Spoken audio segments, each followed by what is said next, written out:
Selamat datang di cerita horor kali ini. Sebuah kisah mengerikan yang mungkin membuat Anda berpikir dua kali sebelum makan di warung pinggir jalan. Kisah ini diambil dari sebuah kejadian nyata yang beredar di sebuah desa kecil. Sebuah warung ayam bakar yang terkenal sangat laris, tapi di balik kelezatan dan ramai pembelinya, tersimpan rahasia kelam yang tak pernah terungkap ke publik. Sebelum kita mulai, jangan lupa untuk klik tombol subscribe, nyalakan lonceng notifikasinya, dan bagikan cerita ini ke teman-teman Anda. Karena dukungan dari kalianlah yang membuat cerita-cerita seperti ini terus hadir di channel ini. Sekarang, mari kita mulai ceritanya. Di sebuah kampung yang berada agak jauh dari pusat kota, berdiri sebuah warung ayam bakar yang setiap hari selalu penuh pembeli. Pemiliknya adalah seorang perempuan paruh baya bernama Bu Lestari. Sejak warung itu buka 7 tahun lalu, tak pernah sekalipun terlihat sepi. Bahkan saat hujan lebat mengguyur atau larut malam sekalipun, selalu saja ada orang yang datang untuk membeli. Orang-orang di kampung itu sudah terbiasa melihat pemandangan antrian panjang di depan warung. Aroma ayam bakar dengan bumbu khasnya membuat siapapun yang lewat pasti menoleh. Dagingnya empuk, bumbunya meresap, dan harganya pun tergolong murah. Banyak orang mengatakan, ayam bakar Bu Lestari rasanya tak ada tandingannya. Namun, di balik semua itu, ada desas-desus yang beredar.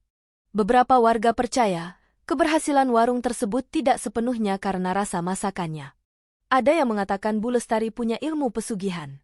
Ada pula yang menyebut bahwa ia pernah mengorbankan sesuatu atau seseorang untuk menjaga kelarisan usahanya. Gosip itu terdengar seperti cerita bohong bagi sebagian orang. Tapi di kampung kecil seperti ini, kabar burung sering kali menyimpan setitik kebenaran yang menakutkan. Hari itu, seorang mahasiswi bernama Sari baru saja pindah ke kos-kosan tak jauh dari warung ayam bakar itu. Ia adalah anak rantau yang sedang menyelesaikan kuliah sambil mencari kerja sampingan. Lokasi kos yang ia pilih sangat strategis, dekat dengan pasar, dekat dengan kampus, dan yang paling menarik, hanya butuh 2 menit berjalan kaki untuk sampai ke warung ayam bakar yang terkenal itu. Awalnya, Sari sama sekali tak memikirkan gosip-gosip aneh yang beredar di kampung. Baginya, itu hanya cerita orang kampung yang suka membesar-besarkan masalah. Ia bahkan merasa beruntung karena bisa tinggal dekat warung yang makanannya enak dan murah. Malam pertamanya di kos, Sari memutuskan untuk mencoba ayam bakar Bu Lestari. Saat ia tiba di sana, ia terkejut melihat banyak sekali pembeli yang rela berdiri mengantre meski waktu sudah menunjukkan pukul 9 malam. Ayam bakar 1, Bu, pedesnya sedang aja, kata Sari dengan senyum ramah. Bu Lestari menatap Sari sejenak, lalu tersenyum tipis. Boleh, tunggu sebentar ya, Dek. Senyum itu terasa, entah bagaimana, sedikit aneh. Bukan senyum ramah seperti penjual pada umumnya, melainkan senyum yang menyimpan sesuatu. Tapi Sari mengabaikannya. Mungkin Bu Lestari memang punya wajah yang terlihat kaku. Saat menerima pesanannya, Sari mencium aroma ayam bakar yang sangat menggoda. Begitu mencicipinya di kos, lidahnya langsung dimanjakan oleh rasa gurih yang pekat dan manis pedas yang pas. Ia mengangguk-angguk sendiri. Tak heran kalau warung ini selalu ramai. Beberapa hari kemudian, Sari mulai rutin membeli makan malam di warung tersebut. Ia bahkan mulai hafal dengan kebiasaan Bu Lestari, buka dari pukul 5 sore dan biasanya tutup lewat tengah malam. Tapi ada satu hal yang membuat Sari heran. Pernah suatu malam, saat ia lewat sekitar jam 10, warung itu mendadak sudah tutup. Lampu dimatikan, pintu digembok, dan tidak ada tanda-tanda aktivitas di depan. Padahal biasanya masih ramai di jam segitu. Rasa penasaran membuat Sari memperlambat langkah. Saat matanya menoleh ke arah belakang warung, ia melihat sosok Bu Lestari sedang mengangkat sebuah ember besar. Ember itu terlihat berat sekali, tapi ia membawanya dengan mantap. Yang membuat Sari merinding, dari ember tersebut tercium bau amis yang sangat tajam, menusuk hidung, mirip bau darah segar yang belum mengering. Sari mengerutkan kening. Mungkin itu sisa darah ayam untuk dibuang, pikirnya mencoba menenangkan diri. Namun, rasa curiga tetap mengendap di pikirannya. Ada sesuatu pada cara Bu Lestari berjalan malam itu, tergesa-gesa, sambil sesekali menoleh ke kiri dan kanan seakan memastikan tak ada yang melihat. Sejak malam itu, Sari mulai memperhatikan lebih detail. Ia menemukan bahwa setiap beberapa minggu sekali, ada satu malam di mana warung itu tutup lebih awal, dan Bu Lestari selalu membawa ember besar ke arah yang sama, ke belakang warung, menuju jalan setapak yang jarang dilalui orang. Waktu terus berjalan, dan rasa penasaran Sari semakin besar. Hingga suatu sore, ia duduk di teras kos bersama Pak Dharma, tetangga kos yang sudah lama tinggal di kampung itu. Sambil menyeruput kopi, Pak Dharma tiba-tiba berkata, "Kamu sering beli ayam bakar Bu Lestari, ya?" Sari tersenyum. "Iya, Pak. Enak banget soalnya." Pak Dharma hanya mengangguk, lalu menatap kosong ke arah warung. Dulu, sebelum warung itu seramai sekarang, Bu Lestari menikah dengan duda yang punya anak perempuan. Namanya Rani. Cantik, masih SMP waktu itu. Sari mendengarkan dengan seksama. Tapi anehnya, 5 tahun lalu, Rani hilang. Katanya kabur dari rumah. Tapi ada yang bilang, anak itu dijadikan tumbal pesugihan. Pak Dharma menurunkan suaranya, seperti takut ada yang mendengar. Pesugihan yang minta darah keluarga sendiri, supaya dagangan laris terus. Sari terdiam. Cerita itu mengalir begitu saja, tapi meninggalkan rasa tidak nyaman di dadanya. Apalagi ia teringat bau amis dari ember yang dibawa Bu Lestari malam itu. Malamnya, saat Sari mencoba tidur, suara aneh terdengar dari arah warung. Seperti suara tangisan anak kecil. Suaranya pelan, lirih, seakan meminta tolong. Ia bangun dari tempat tidur, mendekat ke jendela, dan memandang keluar. Warung itu gelap, tapi suara tangisan itu semakin jelas. Bulu kuduk Sari meremang. Ia menutup jendela rapat-rapat, berusaha mengabaikan suara itu. Tapi di dalam hati, rasa takut bercampur penasaran mulai menguasai pikirannya. Ada sesuatu yang disembunyikan di balik kepulan asap ayam bakar yang harum itu. Sesuatu yang bukan sekadar bumbu rahasia, tapi rahasia yang jauh lebih mengerikan. Sejak malam ketika suara tangisan itu terdengar, Sari menjadi semakin gelisah setiap kali melewati warung ayam bakar Bu Lestari. Awalnya, ia mencoba berpikir logis, mungkin itu suara anak kecil tetangga yang sedang dimarahi orang tuanya. Tapi anehnya, suara itu terdengar lagi keesokan malamnya, di jam yang hampir sama, sekitar pukul 11 malam. Suaranya serak, lirih, dan penuh kesedihan. Hari-hari berikutnya, Sari mulai memperhatikan warung itu dengan lebih teliti. Saat siang hari, warung terlihat normal saja. Pembeli datang dan pergi, tawa para karyawan terdengar riuh di dapur. Namun menjelang malam, suasana berubah. Meskipun masih ada pembeli, Sari merasa hawa di sekitar warung menjadi lebih dingin dan berat. Yang paling mengganggunya adalah tatapan mata Bu Lestari. Tatapan itu tajam, seolah bisa menembus isi kepala orang yang ia pandangi. Setiap kali mata mereka bertemu, Sari merasakan napasnya tercekat. Suatu sore, Sari kembali duduk di teras kos. Pak Dharma lagi-lagi menemaninya sambil menyeruput kopi panas. Sari memberanikan diri membuka obrolan tentang cerita yang sempat diucapkan Pak Dharma sebelumnya. "Pak, soal anak tiri Bu Lestari yang hilang itu, beneran, ya?" tanya Sari hati-hati. Pak Dharma menghela napas panjang. "Yah, orang sini percaya, tapi tidak ada bukti. Waktu itu, polisi sempat mencari. Katanya anak itu kabur. Tapi anehnya, malam sebelum Rani hilang, ada tetangga yang melihat Bu Lestari membawa ember besar ke belakang warung. Katanya dari ember itu keluar bau darah yang sangat menyengat." Sari terdiam, jantungnya berdetak lebih cepat. Ia langsung teringat kejadian beberapa minggu lalu, ketika ia melihat hal yang sama. Pak Dharma melanjutkan dengan suara yang lebih pelan, "Di desa ini, ada cerita tentang pesugihan warung makan. Katanya, kalau ingin dagangan selalu ramai, harus memberikan tumbal dari darah keluarga sendiri. Dan tumbal itu harus diperbarui setiap 5 tahun sekali." Sari mencoba menertawakan cerita itu, walaupun bulu kuduknya sudah berdiri. "Masa sih, Pak? Nggak masuk akal." Pak Dharma hanya tersenyum tipis. "Kadang yang nggak masuk akal, justru yang paling benar." Perkataan itu menghantui pikiran Sari sepanjang malam. Ia mulai mengingat kembali semua kejanggalan yang ia lihat.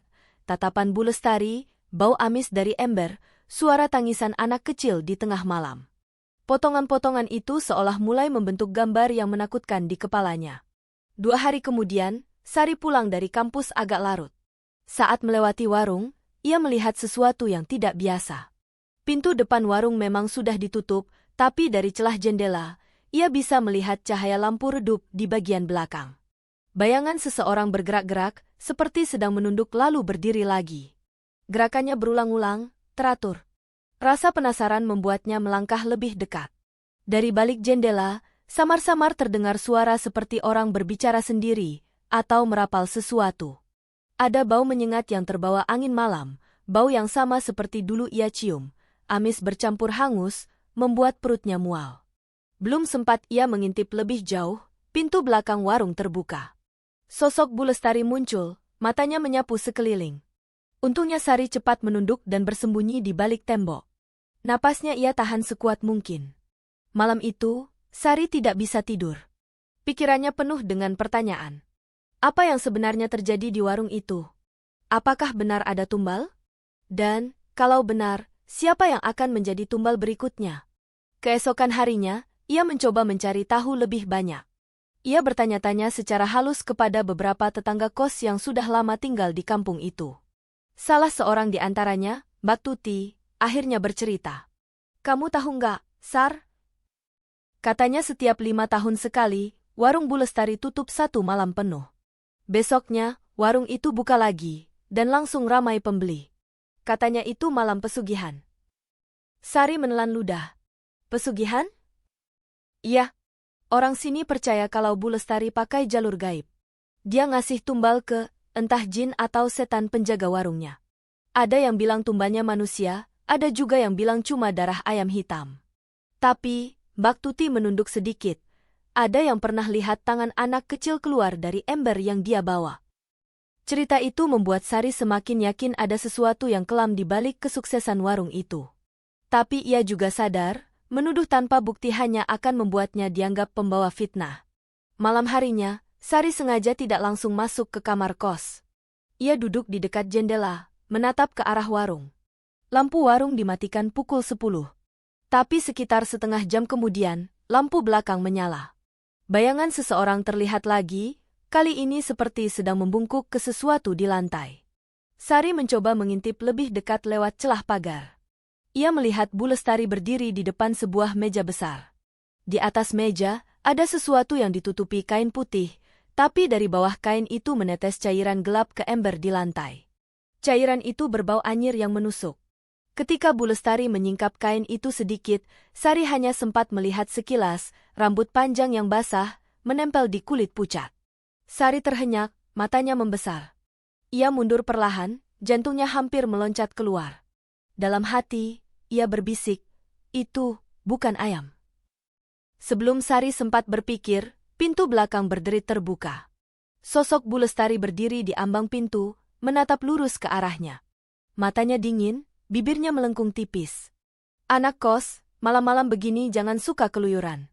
"Nggak baik," katanya pelan, tapi nadanya seperti ancaman. Sari mengangguk gugup dan bergegas masuk ke kamar kos. Tubuhnya gemetar hebat. Ia tidak tahu, apakah Bu Lestari benar-benar melihatnya mengintip, atau hanya kebetulan keluar di saat yang sama. Malam itu, Sari bermimpi buruk. Dalam mimpinya, ia berdiri di depan warung ayam bakar itu, tapi warungnya sepi dan gelap. Saat ia mendekat, pintu warung terbuka sendiri, dan dari dalam keluar sosok anak perempuan dengan wajah pucat, bibir membiru, dan mata kosong. Anak itu membawa sepiring ayam bakar gosong, lalu berbisik, "Kamu, selanjutnya." Sari terbangun dengan teriakan tertahan. Napasnya memburu, keringat dingin membasahi tubuhnya. Ia berusaha meyakinkan dirinya bahwa itu hanya mimpi. Tapi entah kenapa, ia merasa mimpi itu bukan sekadar bunga tidur. Seolah ada pesan tersembunyi, peringatan dari dunia lain. Sejak mimpi buruk itu, Sari menjadi semakin gelisah setiap kali melihat warung ayam bakar Bu Lestari.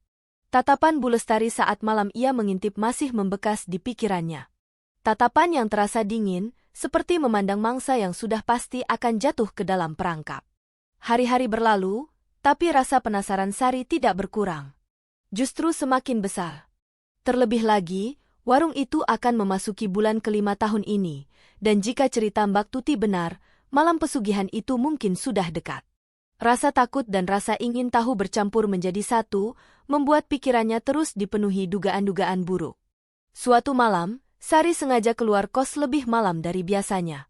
Ia berpura-pura akan membeli minuman di warung kecil ujung jalan, padahal tujuannya adalah mencari momen saat warung ayam bakar itu sudah tutup.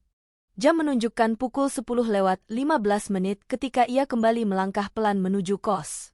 Warung sudah gelap, tapi dari bagian belakang terlihat cahaya lampu redup.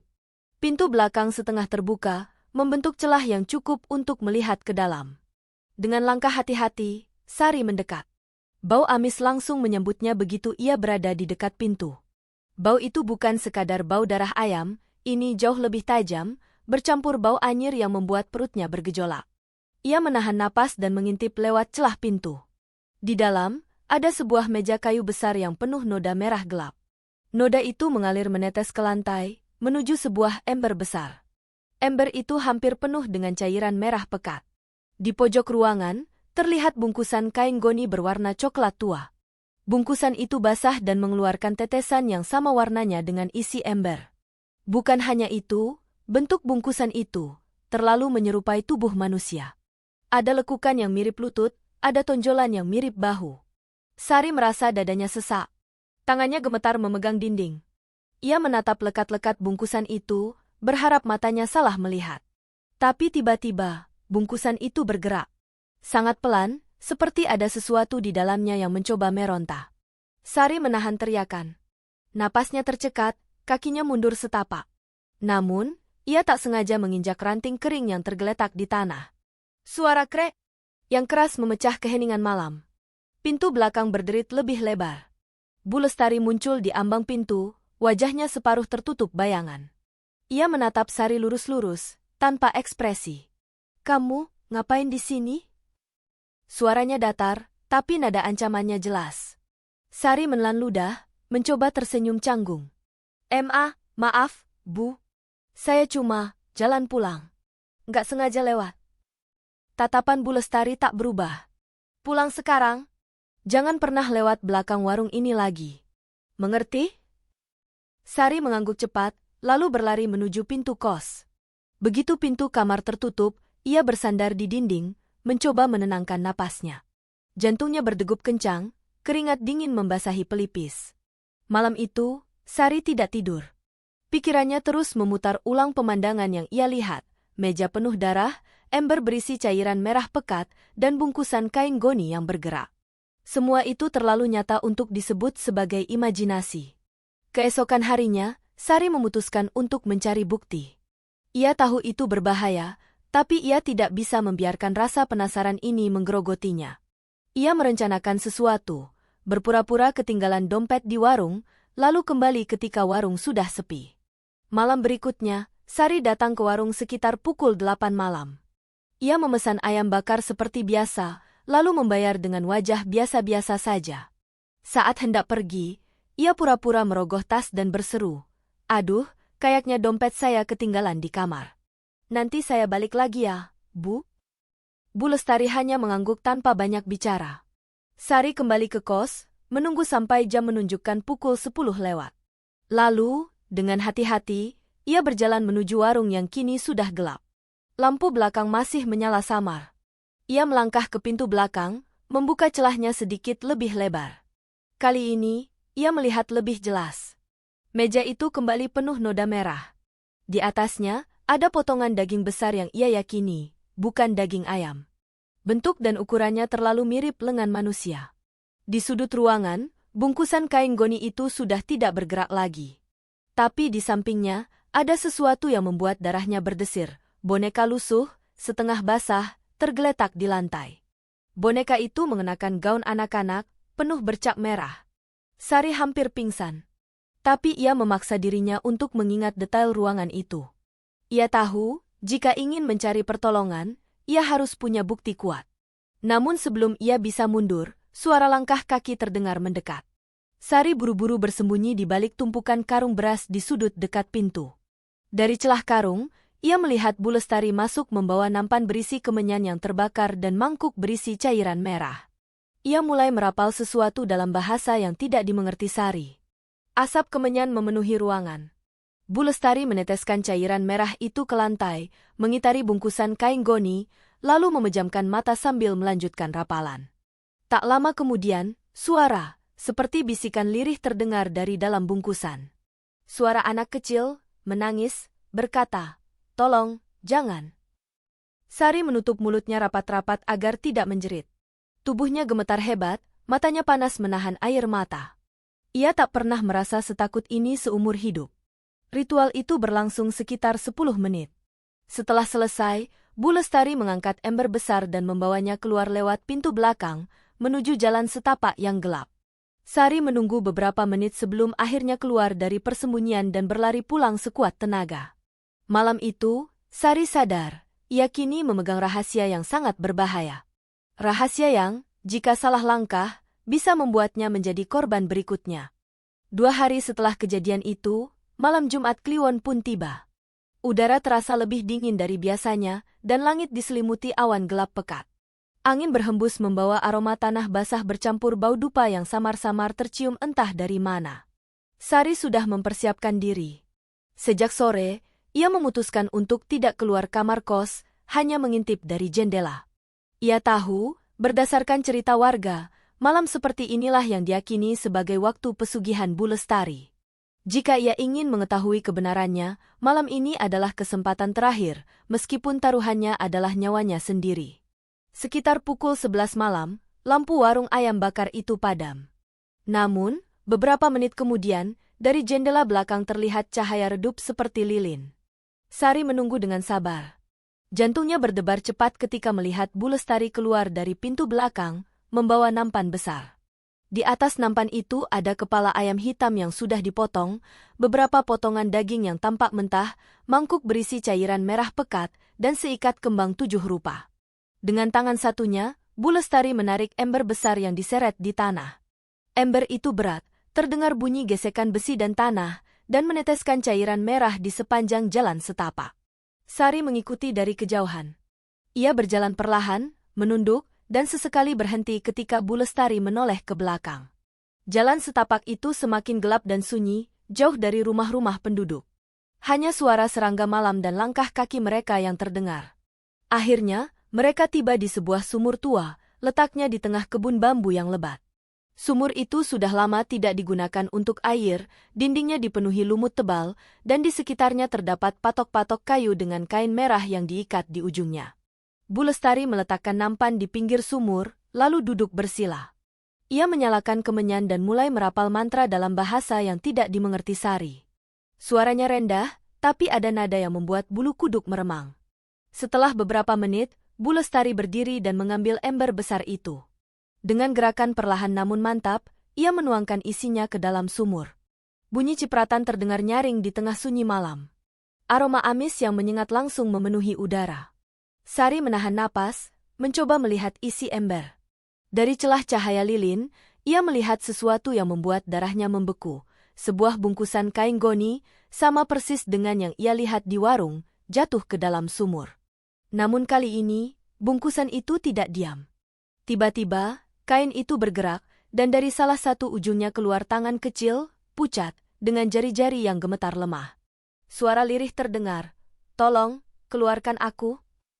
Sari terpaku. Otaknya memerintahkan untuk berlari, tapi kakinya terasa berat seperti menancap ke tanah. Pemandangan itu terlalu mengerikan, dan lebih buruknya lagi, bungkusan itu tenggelam perlahan ke dalam kegelapan sumur, disertai bunyi cipratan kecil terakhir. Bu Lestari menutup ritualnya dengan menaburkan bunga 7 rupa ke sumur, lalu menunduk dalam-dalam seolah memberi hormat. Setelah itu, ia memadamkan lilin, mengangkat nampan, dan bersiap kembali ke warung. Sari buru-buru mundur dan bersembunyi di balik rumpun bambu. Ia menahan napas ketika Bu Lestari lewat hanya beberapa meter dari tempatnya. Untungnya, Bu Lestari tidak melihatnya.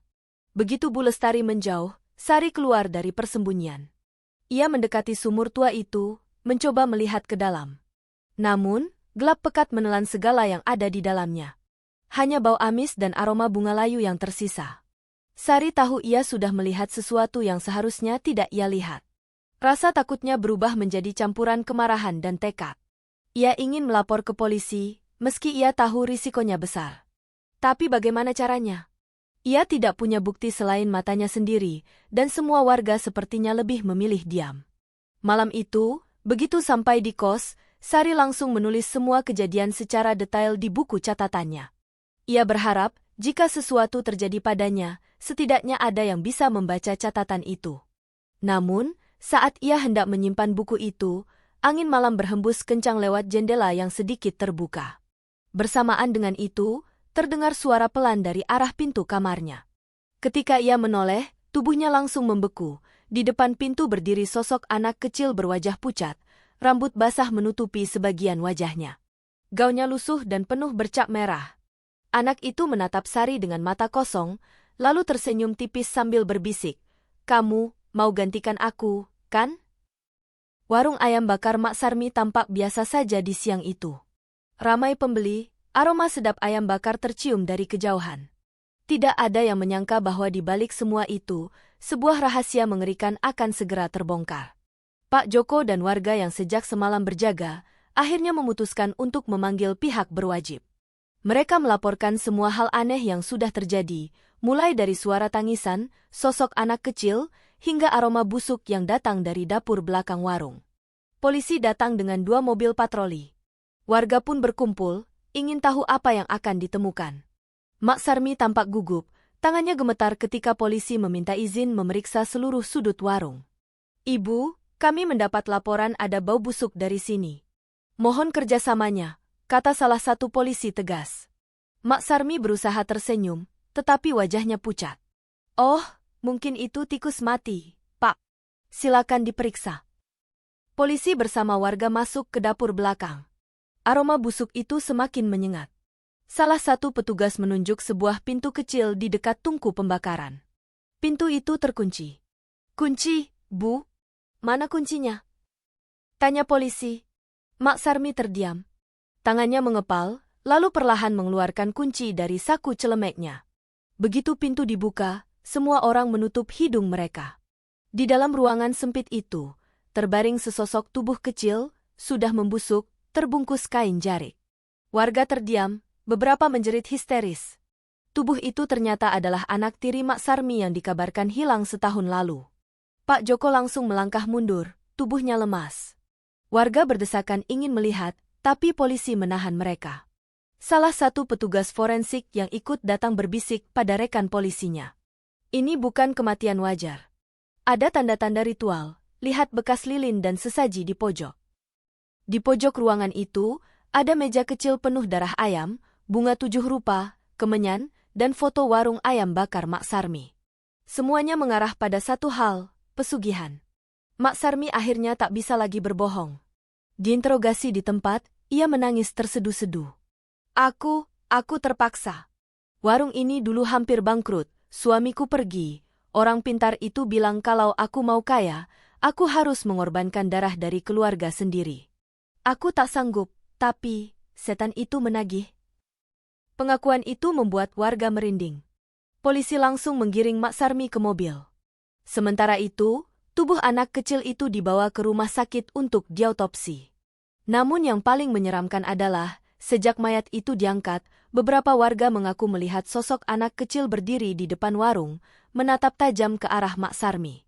Senyumnya tipis, matanya kosong, lalu perlahan menghilang di antara kerumunan. Warung ayam bakar itu kini tutup selamanya. Meski begitu, banyak yang bilang aroma ayam bakar dari sana masih sering tercium pada malam Jumat, diikuti suara tangisan seorang anak.